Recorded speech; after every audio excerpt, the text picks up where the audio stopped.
கும்பகோணம் சுவாமி மலையில் உள்ள முருகன் கோவிலில் சுவாமி தரிசனம் செய்த பின் பாமக தலைவர் அன்புமணி ராமதாஸ் செய்தியாளர்களை சந்தித்தார். அந்த காட்சிகளை பார்க்கலாம். நடைபெறுகின்ற சட்டமன்ற தேர்தலில் தமிழகம் முழுவதும் மக்கள் திமுக ஆட்சியை அகற்ற வேண்டும் என்ற ஒரே மனநிலையில் இருக்கின்றார்கள். 5 ஆண்டு காலம் ஒரு நரக ஆட்சியை நடத்திய திமுக, குறிப்பாக பெண்களுக்கு பாதுகாப்பு வழங்க முடியாத ஒரு ஆட்சி திமுக ஆட்சி. குழந்தைகளை அன்றாடம் பாலியல் வன்கொடுமை செய்து கொலை செய்து கொண்டிருக்கின்ற ஆட்சி. இதுவரை தமிழ்நாட்டில் இப்படி ஒரு சூழல் வந்தது கிடையாது. இதுக்கு முன்பு எத்தனையோ தலைவர்கள் ஆண்டார்கள். அவருடைய ஆட்சி காலத்தில் 2.5 வயசு குழந்தைய கெடுத்து கொலை செஞ்சிருக்காங்க, 8 வயசு குழந்தைய கொலை செய்கிறாங்க, 6 வயசு குழந்தை, 14 வயசு குழந்தை, 10 வயசு குழந்தை.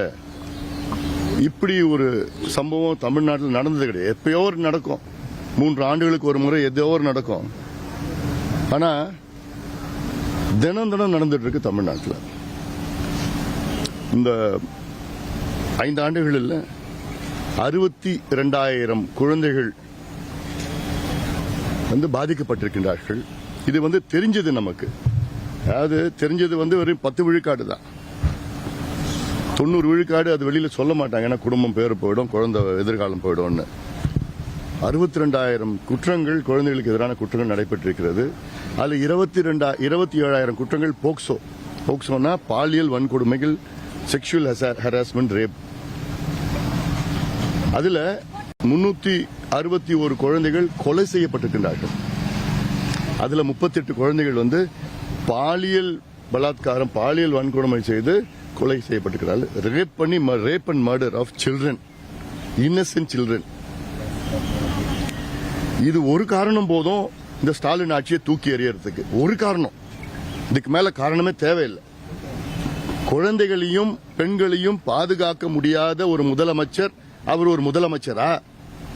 எதுக்கு உங்களுக்கு இந்த பதவி? எதுக்கு உங்களுக்கு ஒரு ஆட்சி, ஒரு நிர்வாகம், ஒரு காவல்துறை? முதலமைச்சர் காவல்துறைக்கு தலைவர், நேரடி தலைவர். ஏன்னா அவருடைய இலாக்கா தான் காவல்துறை வருது, அவர் தான் பொறுப்பு.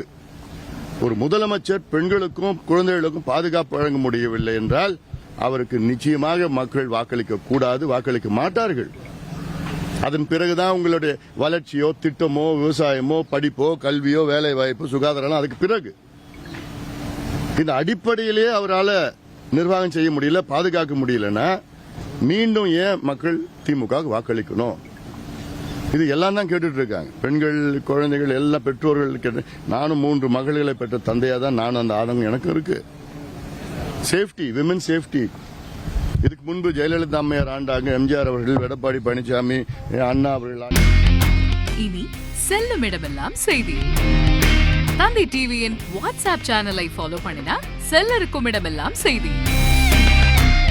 இதோ QR கோட், இப்பவே ஸ்கேன் பண்ணுங்க, ஃபாலோ பண்ணுங்க.